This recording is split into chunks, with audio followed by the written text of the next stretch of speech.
Hey friends, Damian Mason coming to you after this topsy-turvy, world's turned upside down week that we've just been through. This is a message for everybody, but it's especially for my entrepreneur, small business, medium-sized business, self-employed, gig economy, e-lancer, freelancer, fans, followers, and friends, because I am one of you, and I got to tell you that the events of this last week or two are really, really devastating at a different level. And I'm not diminishing what this does to everybody else and the effects of coronavirus, but I want to talk to you very frankly about what this does and how we can get through it moving forward. Over the next couple of weeks, my Do Business Better podcast is going to be more zoned in on survive and readjustment and reinvention. As you know, I do a lot on reinvention. But let's talk about the realities of this situation. This situation, as I see it, you've got governors in states from New York to California, Pennsylvania, even my home state of Indiana, ordering shutdowns of businesses. Okay, this bothers me very, very deeply. And I want to go ahead and just throw this out there. I've already been accused on social media and by my detractors, Damian, you're not taking this seriously enough. Damian, you're making a joke of it. I'm not making a joke out of coronavirus. I predicted 2 weeks ago that the media, which has perpetuated this, the media, which does sell fear, because if you are afraid, you are uncertain, you tune into the social media, the news media, the Twitter following even of Wall Street Journal, whatever it should be, the CNN, the CBS, the MSNBC, the Fox News, they're all in the same game. They sell advertising. To get advertising dollars from companies, they need eyeballs. They need people tuning in. To do that, they perpetuate fear because now you have to tune in. I predicted 2 weeks ago that there would be a ticker up in the corner or down at the bottom of the screen on all of the TV and media, all of the news, you want to call it, putting out there how many coronavirus deaths there were or new cases. I predicted that it was going to be just like the little stock market ticker, and sure as hell, it started happening this week. But I got a message, and I got to share some thoughts about this because over the next few weeks, I want to help my friends, my followers, my fans, and certainly my clients, the people that hire me. I've been through the recession of '08, 9, and 10. I've been through the terrorist attacks of 9/11. And then as a kid, I went through the farm crisis and saw it firsthand. So I've seen these crises before. And am I a genius? No. Am I Milton Friedman, the most brilliant economist perhaps of all time? I don't know if he is or isn't. You might say John Keynes or whatever. I don't care who you believe the greatest economist of all time is. But I do understand economics. I understand business. And I especially understand small business. One of my big points is be careful who you turn to. You're upside down, you're worried, you're scared, you didn't sleep well, your business has you concerned, and then you tune into information that's not really helpful. I just took a picture the other day of a psychic tarot card reader, and I'm going to run that with one of my articles. Be careful who you listen to. I talk about this a lot. I talk about it in my book, Do Business Better. I say be careful who you tune into. And I'm talking about friends, neighbors, social media influencers, or media people. But basically the title of this little session we're having right now, this time together now, is what I want to say. Small business, I understand. I understand you. Because I am you. I quit my job in 1994. I didn't have a fallback plan. I didn't have anybody setting me up. I didn't have a mother and father that gave me $500,000 of seed money. I had myself, my work ethic, and a pretty hefty dose of creativity and a vision that by God I was going to make it. You're there also. You're a business person, small business, e-lancer, freelancer, wherever you are in this. Let me just tell you, I understand. I'm going to give you some perspective for any of you that are paying attention to this that haven't piloted your own ship. It's a son of a bitch some days. We work at this because we like the independence, and we say we like the independence, but the reality is sometimes we're still humping at 8 p.m., and we've been going since 7 a.m., and we're saying, yeah, but I do this for the independence. Well, you're not independent. You have no choice but to be working right now because of the marketplace, because of the clientele, because of the way the demand is, or because there is no demand. You're out here beating the bushes to try and make your product be more in demand. We do what we do because we like it. We love it sometimes. We have pride. Our name is on the door. We have a sense of fulfillment that we pulled this off. But things are really, really tough right now. And frankly, I'm going to be critical of the government, and you can say, I'm not taking it seriously enough. Well, let me just tell you something. When I hear that, and this is, I'm going to speak for all of my small biz, entrepreneur, business owning friends. When we hear this, you're being selfish. You want to be in business, but you should think about the greater good. Greater good is a term that's oftentimes used by proponents of government takeovers. That's what socialists say. Greater good. Let me tell you what makes the greater good. Businesses doing business. Employing other people then to make money, giving those people jobs so that they can go out and have homes and pay for food and buy clothes for their children and let their kids go to soccer matches. Greater good is what is accomplished by business people, small biz people, the lifeblood, the engine of America. So what's my gripe? Well, my gripe is, and I can be told again and again and again that we have a pandemic. I don't disagree. But if you pull this heavy-handed government, shutdowns, my sister-in-law that has a gym, my friends out here that own dry cleaners or retail stores, they are going to be bankrupted. And you can say, well, you can't put a dollar cost on human life. I've been hearing that a long time, not just because of this, but because of everything. And let's be frank, we put dollar values on human lives pretty regularly. You don't think so? We raised the speed limits to 85 miles per hour in some states, 75 miles per hour, even in my home state of Indiana, which has a lot of population, a small area.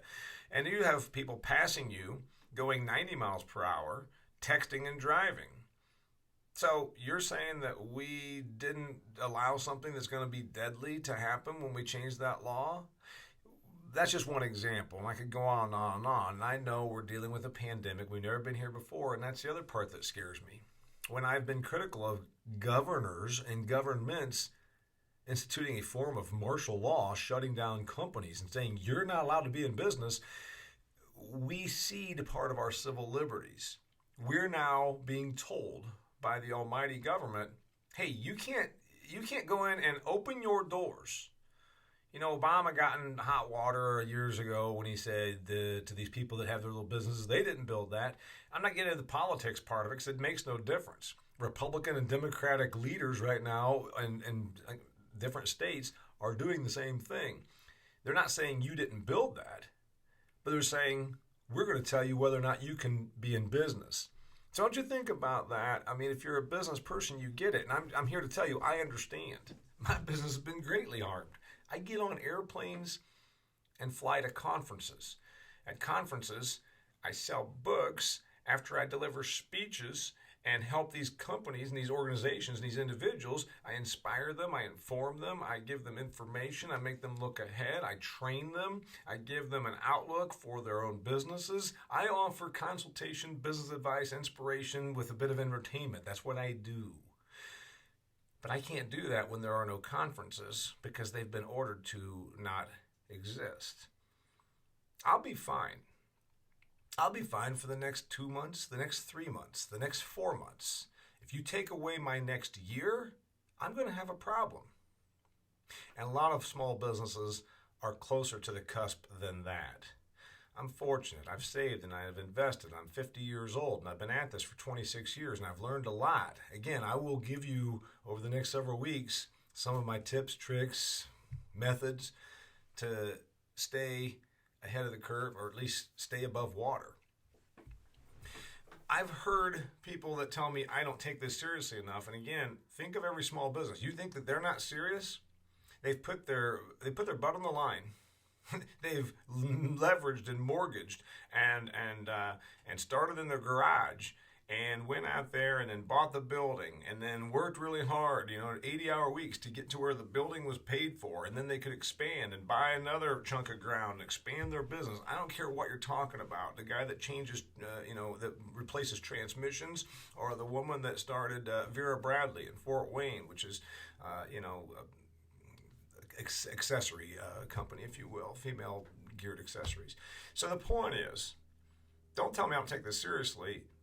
I'm really concerned about my business owning, business starting, entrepreneurial friends, the people that are the backbone of America's economic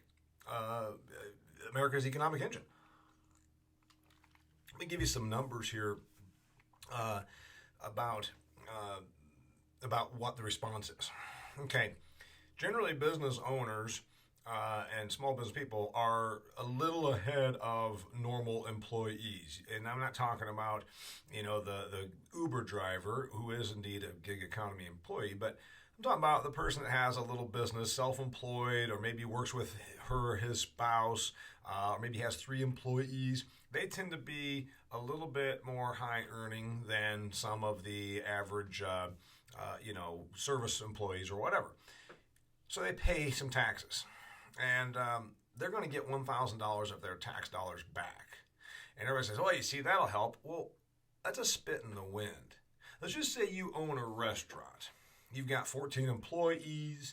Let's say you do, $6,000, $10,000 a week of sales at about a 30% margin, let's say.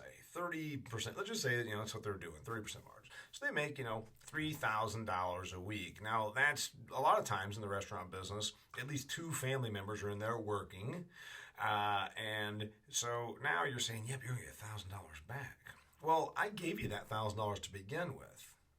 I'm the taxpayer that you got that money from, government.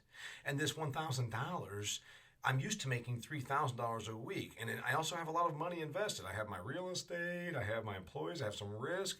And so that $1,000 is a spit in the wind. And you're saying, well, those people, they make enough money, they shouldn't get anything. But they're the ones that put it in. And again, I'm not getting into a political argument. I'm just giving you the realities of this. Throwing $1,000 of government money, which is not government money, it's taxpayer money, back to the people that paid it is going to do not that much. Now, it's going to help out the waitress, the single mom that waits tables. That's great. That's fine. I'm all for that. But let's not think that this is a cure-all. It's not even a Band-Aid for the average business owner. The average business owner, it's not just that $1,000 doesn't mean anything. They have tremendous expenses that cannot be obligated. You see, because now we're not talking about income for that particular restaurant. We're talking about the fact that out of that $3,000, they might still then have to pay real estate out of that. Maybe because they own the building and they just, they rent it from themselves.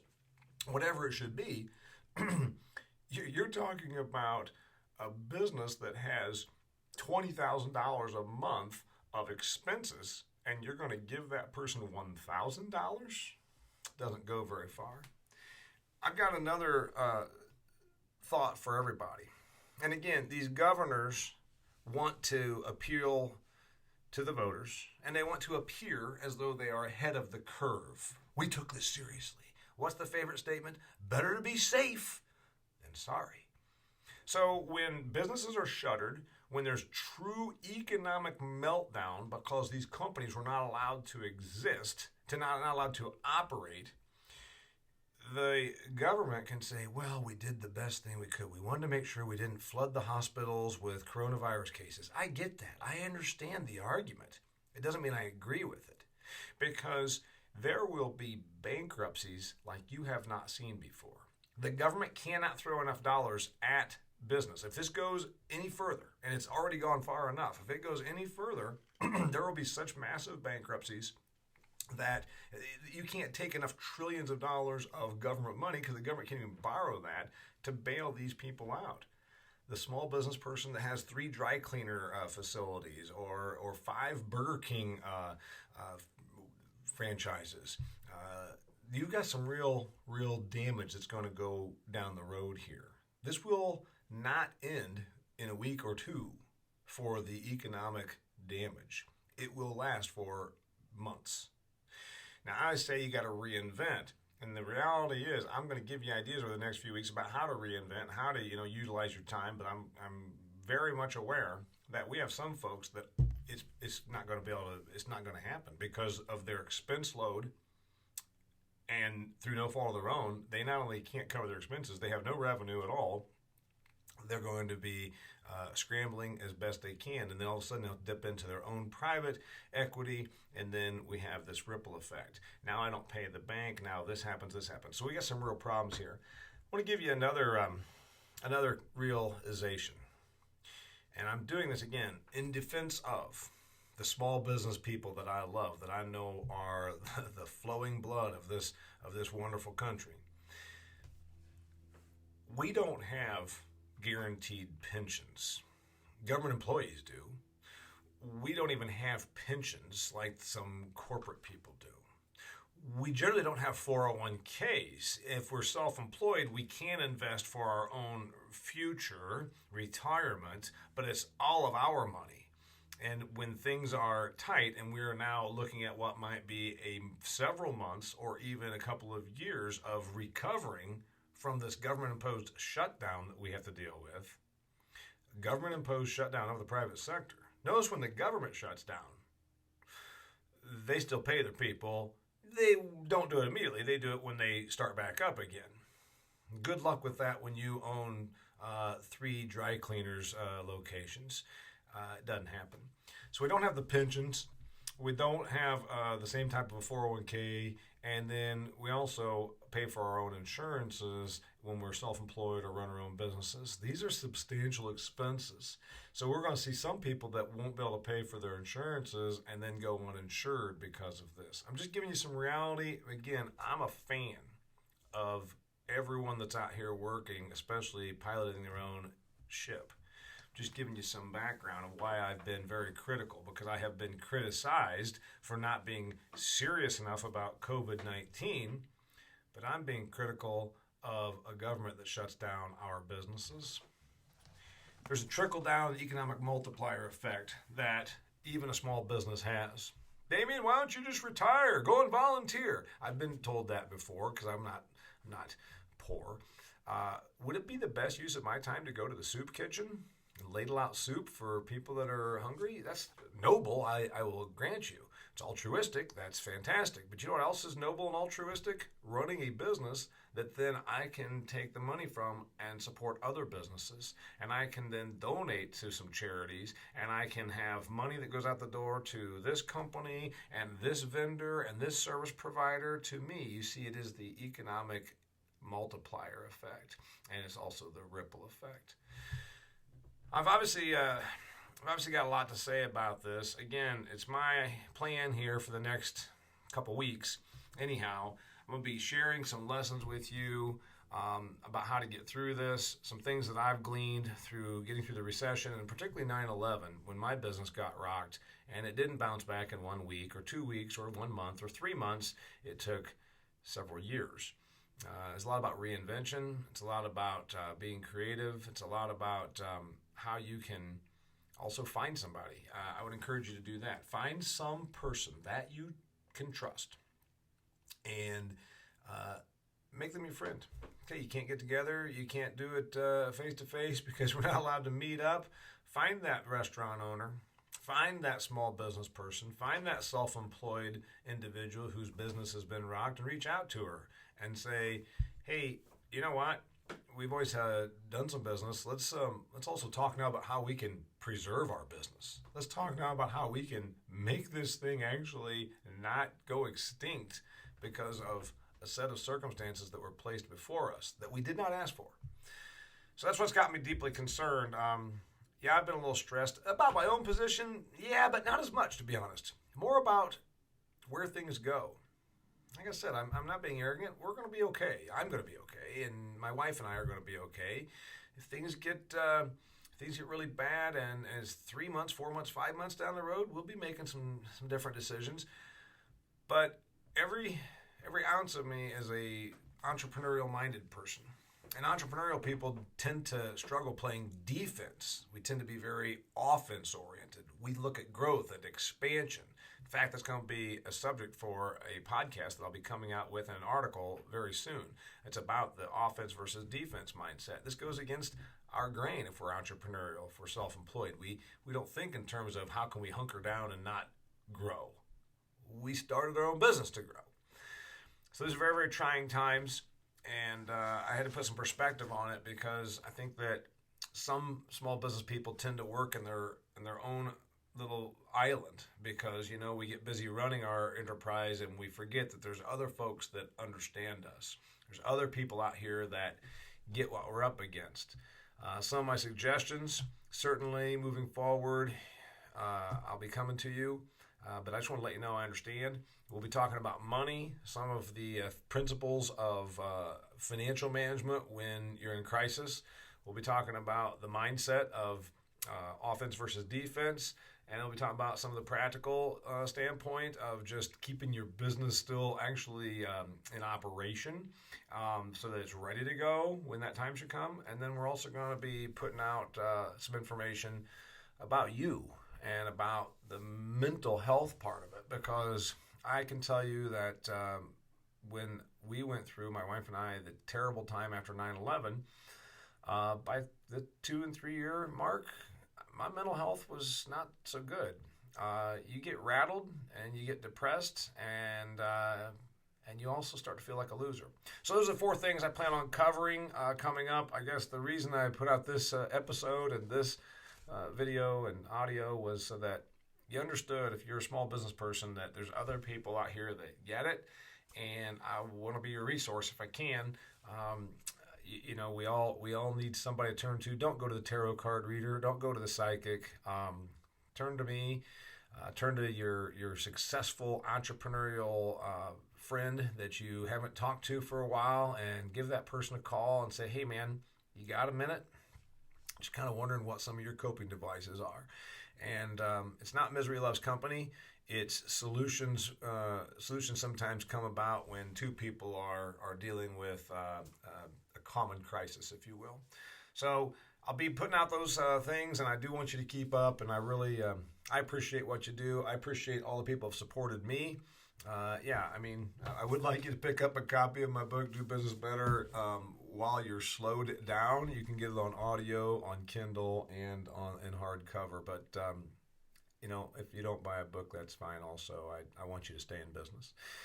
So this is the Do Business Better podcast. It's also a video for social media, and stay in touch. I'll be here for you, and I'll be rolling out some things that I believe can help your objective of staying in business and staying well.